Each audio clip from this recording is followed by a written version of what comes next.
चलो recording start कर दिया. Okay, so till now we have seen about the carbohydrates. We have classified carbohydrates. Okay, so we have seen classification on the basis of hydrolysis and how about the reducing and non-reducing property. What I just want to say now, what I just want to say here, we will see one by one all carbohydrates we will see. Let's start from the monosaccharides. पहले सबसे पहले कौन सा देखना है बच्चों बताओ. सबसे पहला कौन सा देखना होगा हमें वो बताओ.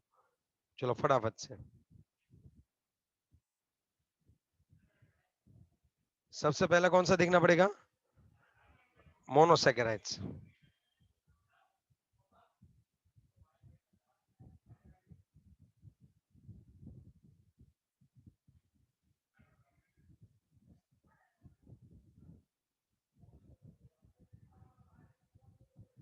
ओके, मोनोसैकेराइड्स में हम देखते हैं क्या होता है एग्जैक्टली. सो उससे भी हम लोग पहले स्टार्ट करते हैं ग्लूकोज. यस और नो. उसमें सबसे पहले हम लोग क्या स्टार्ट करने वाले हैं ग्लूकोज. लेकिन मोनोसैकेराइड का नोमेनक्लेचर कैसे होता है. ग्लूकोज है उसको हम कैसे नोमेनक्लेचर हम कैसे देते हैं. तो मोस्टली मैं आपको एक बात बताना चाहूंगा.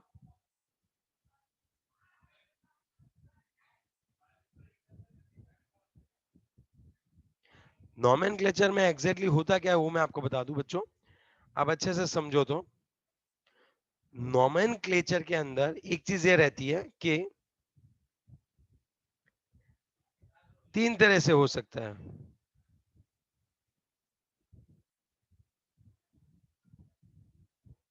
तीन तरह से हो सकता है.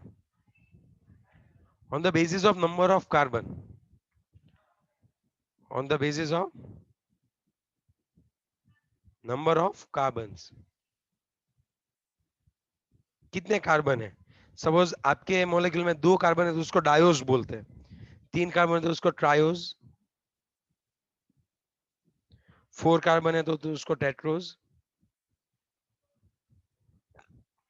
5 कार्बन है तो उसको पेंटोज.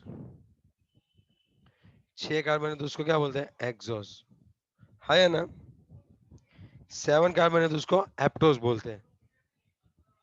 समझ गई बात. Other number on the number of carbon. अगर आपके मोनोसैकेराइड में सिर्फ और सिर्फ ये 3 कार्बन है तो उसको ट्रायोज बोलते हैं. 4 कार्बन है तो उसको टेट्रोज बोलते हैं. 5 कार्बन है तो उसको पेंटोज बोलते हैं. 6 कार्बन है तो उसको क्या बोलते हैं बच्चों बताओ. 6 कार्बन है तो उसको क्या बोलते हैं हेक्सोस. ओके, यस और नो. अगर बात करें तो फंक्शनल ग्रुप. फंक्शनल ग्रुप से हम लोग कैसे उसको डिवाइड कर सकते हैं. अदरवाइज फंक्शनल ग्रुप की कैसे हेल्प ले सकते हैं. So on the basis of functional group अगर हम बात करें तो on the basis of functional group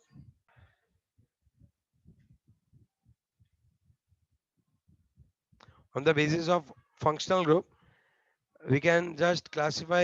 अगर यहाँ पे aldehyde है तब उस सुक्रोज को हम aldose बोलेंगे.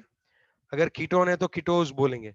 सर दोनों हो तो aldose. दोनों को कंबाइन करके बोल सकते हैं लेकिन ओज ओज ओज लगाना है जैसे. Okay, triose tetrose pentose hexose. अब देखो ग्लूकोज की बात करूं तो ग्लूकोज इज अल्डोहेक्सोज. अल्डोहेक्सोज इसका मतलब क्या हुआ आप समझ सकते हो कि ये जो है उसमें एल्डिहाइड ग्रुप होता है और 6 कार्बन रहते हैं. तब उसको मैं क्या नाम देने वाला हूँ बताओ बच्चों. तब उनको मैं क्या नाम देने वाला हूँ बताओ बताओ बताओ. ओके, तब उसको मैं नाम दे सकता हूँ अल्डोहेक्सोस. ये हो गया आपका फंक्शनल ग्रुप के अकॉर्डिंग. और लास्ट में एक होती है कि साइक्लिक रिंग कौन सी है. कई बार साइक्लिक स्ट्रक्चर प्रेजेंट होता है तो साइक्लिक रिंग कौन सी है वो देखनी होती है. साइक्लिक रिंग कौन सी होती है वो भी हमें देखना होता है. साइक्लिक रिंग में 2 चीज होती है.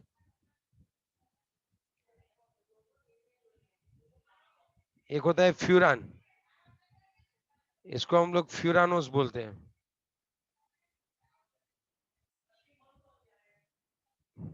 इसको हम लोग फ्यूरानोस बोल सकते हैं. और दूसरा जो है अगर ऐसी फ्यूरान रिंग है तो, और अगर ऐसी कोई पायरान रिंग है, अगर पायरान रिंग प्रेजेंट है तब हम इसको क्या बोल सकते हैं बच्चों बताओ. अगर पायरान रिंग है तब इसको हम लोग क्या बोल सकते हैं पायरानोस. क्या बोल सकते हैं पायरानोस. याद रखना है बात. पायरान रिंग अगर प्रेजेंट है तो इसको पायरानोस बोलते हैं. ओके, याद रखना है बात। तो ये तीन चीज हो गई कि नॉमेनक्लेचर। सिर्फ अगर फ्रुक्टोज की बात करें तो वो कीटो हेक्सोस है। इसका मतलब ये हुआ कि उसके अंदर कीटो हेक्सोस के अंदर क्या होता है एग्जैक्टली, 6 कार्बन होते हैं। और कौन सा फंक्शनल ग्रुप होता है, कीटोन उसके अंदर का फंक्शनल ग्रुप रहता है। 6 कार्बन होते हैं और कीटोन जो है वो उसके अंदर का कौन सा रहता है बच्चों, फंक्शनल ग्रुप रहता है। ओके, तो ये नोमेनक्लेचर है। नोमेनक्लेचर 3 बेस पे, number of carbon, number of functional groups, okay functional group के ऊपर, और कौन है बच्चों, साइक्लिक रिंग कौन सी है उसके ऊपर। ये तीनों तीन रहते हैं। I think now is it clear from your side, yes और नो, टेल मी। हाँ या ना? Yes, sir. Okay good. Yes. तो अब हम जो बात करने वाले हैं शॉर्ट नोट, वो हम पूरी की पूरी शॉर्ट नोट देखने वाले ग्लूकोज के ऊपर। So write short note on glucose, या फिर explain the preparation of glucose.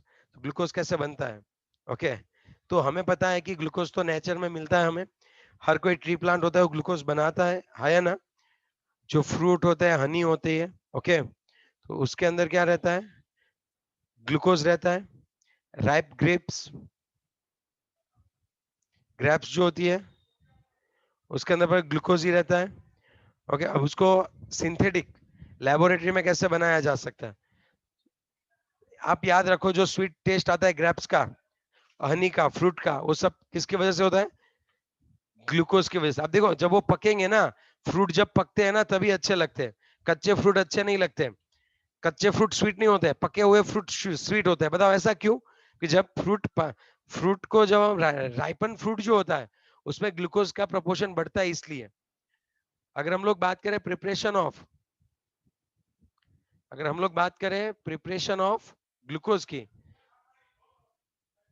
तो उसमें हम लोग क्या करने वाले हैं प्रिपरेशन ऑफ ग्लूकोज में,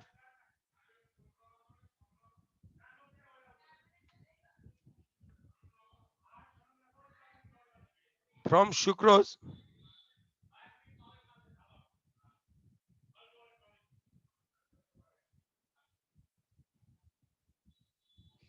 फ्रॉम शुगर। हमारे पास जो कैन शुगर होती है ना, पहला वाला देखते हैं कैन शुगर, उसमें सुक्रोज होता है, हम जिसको मोलासिस बोलते हैं। यस और नो? तो हमें क्या करना है, हमारे जो मोलासिस है C12H2211 है, उसमें थोड़ा सा एसिड डालना है HCl, क्योंकि एसिडिक मीडियम की वजह से एज ए कैटालिस्ट यूज होता है। और पानी के साथ जब उसको बॉईल करते हो तब उसमें से दो चीज मिलने वाली है, glucose and fructose. C6H12O6 plus C6H12O6, एक है ग्लूकोज और एक क्या रहता है बताओ, एक है ग्लूकोज और दूसरा क्या है बताओ, फ्रुक्टोज। सर इन दोनों में डिफरेंस क्या है, अरे ये दोनों एक दूसरे के आइसोमर है, इनका फॉर्मूला तो सेम ही है। फॉर्मूला भले ही सेम हो बच्चों, लेकिन इसका स्ट्रक्चर डिफरेंट है।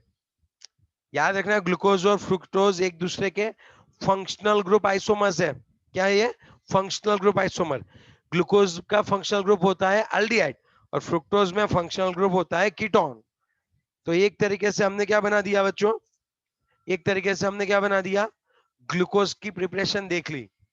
अब हम जो दूसरी प्रिपरेशन की बात करें वो भी कुछ ऐसा ही है। हमारा जो स्टार्च होता है उसमें एसिड डाल के starch C6H10O5 n times, starch है स्टार्च। ये क्या है बच्चों बताओ, स्टार्च। स्टार्च में क्या होता होगा वो मैं आपको बता दूं, कि अगर आप उसका हाइड्रोलिसिस करोगे स्टार्च का, तो फाइनली टेम्परेचर थोड़ा बढ़ाना है 393 केल्विन पे और 2 to 3 एटमोस्फियर पे। स्टार्च के सॉल्यूशन को आप एसिडिक मीडियम में हाइड्रोलाइज करवाते हो तब आपको n number of glucose fructose मिल जाते हैं। ओके समझ गए सर, ग्लूकोज, अरे यार सुक्रोज का हाइड्रोलिसिस करवाओ या फिर स्टार्च का करवाओ, लास्ट में आपको ग्लूकोज ही मिलता है। स्टार्च तो पूरा ग्लूकोज का लंबी लंबी चेन है ग्लूकोज की, स्टार्च, समझे आप ऐसे। तो अगर आप स्टार्च का हाइड्रोलिसिस कराओगे तो पक्का आपको कौन मिलने वाला है बताओ, अगर आप स्टार्च का हाइड्रोलिसिस कराओगे तो पक्का आपको क्या मिलने वाला है वो बताओ, Glucose. ग्लूकोज मिलने ही वाला है, वाई आर यू वरिंग। तो यहाँ पे स्टार्च है, एक बीड है ना, एक बीड, वो है C6H10O5, C6H10O5, C6H10O5, C6H10O5। फिर उसमें आप पानी डाल दो तो आपको क्या मिल जाएगा, n नंबर ऑफ ग्लूकोज मिल जाएंगे। और जब सुक्रोज की बात करें, सुक्रोज में 2 ही बीड होते हैं, ये सुक्रोज है suppose C12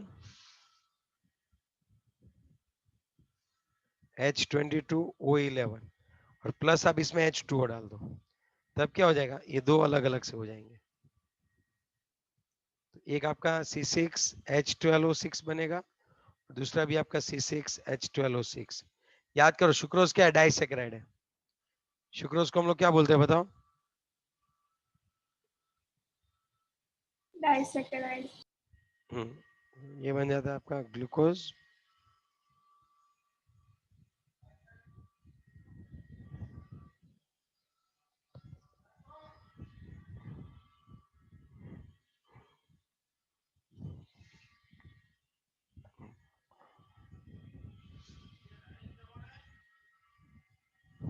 Okay, now is it clear? Yes, sir. चलो, any doubt?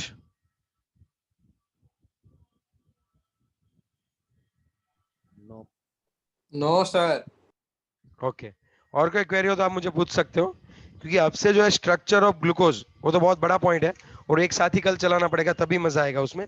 अब हमें अब ये पता चला ग्लूकोज में होता है C6H12O6, क्या होता है, कौन से ग्रुप होते हैं, कौन से ग्रुप नहीं होते हैं। तो हर बार हमें क्या करना पड़ेगा, उनकी आइडेंटिटी चेक करनी पड़ेगी, ये है क्या। चलो स्टार्ट करते हैं, कोई दिक्कत नहीं है। ओके, तो अब तक हमने 2 तरीके से हमने देखा कि हमें कैसे ग्लूकोज मिलता है। अब हम जो बात करने वाले वो पूरे के पूरी स्ट्रक्चर है, वह स्ट्रक्चर ऑफ ग्लूकोज। तो सबसे पहला क्या करते हैं पता है, ये लोग स्ट्रक्चर से जानने से पहले ये लोग ग्लूकोज का सैंपल लेते हैं। फिर हमने जैसे बताया था, कोई भी ऑर्गेनिक कंपाउंड में हो, कार्बन के परसेंटेज निकालते हैं, हाइड्रोजन के परसेंटेज निकालते हैं, ऑक्सीजन के परसेंटेज निकालते हैं, फिर वहां से इंपेरिकल फॉर्मूला निकालते हैं। CH2O निकला, इसका इंपेरिकल फॉर्मूला निकला। कौन सा फॉर्मूला है ये, याद आया? फिर इसका molecular weight, sir molecular weight कैसे निकालते हैं? सेकंड चैप्टर में हमने पढ़ा था, डेल्टा P/P0 में भी मोलिकुलर वेट निकलता है। Molar elevation, depression, osmotic pressure, उससे पता चला इसका जो है वो मोलिकुलर वेट 180 ग्राम पर मोल है। समझे आप बात? कितना है बताओ? 180 ग्राम पर मोल है, यस और नो? है ना? चलो, Yes, इंपेरिकल वेट कितना होता है आप बताओ, इंपेरिकल वेट कितना मिला?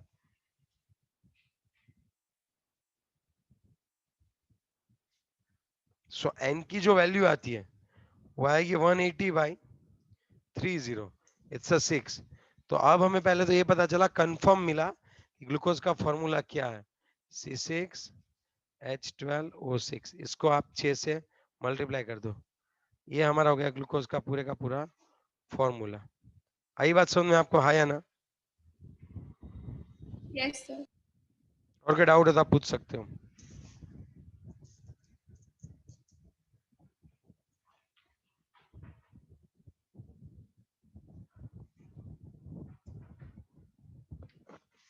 C6H12O6 है ना? तो ये ग्लूकोज का फॉर्मूला निकला। अब इसमें कौन से फंक्शनल ग्रुप होते हैं उसके लिए केमिकल टेस्ट, लेकिन पहले आपको पता होगा कि मॉलिक्यूलर फॉर्मूला निकाला हमने चैप्टर नंबर 1 में सीखा था, स्टैंडर्ड 11 में। Yes, sir. तो ये कुछ इस तरह से, कार्बन के परसेंटेज निकालो, हाइड्रोजन के परसेंटेज।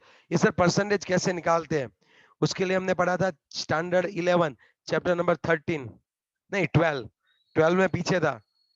इसको हीट करते हैं तो कार्बन मोनोऑक्साइड, कार्बन डाइऑक्साइड निकलता है, कितना कार्बन डाइऑक्साइड निकलता है उसके हिसाब से कार्बन निकालते थे।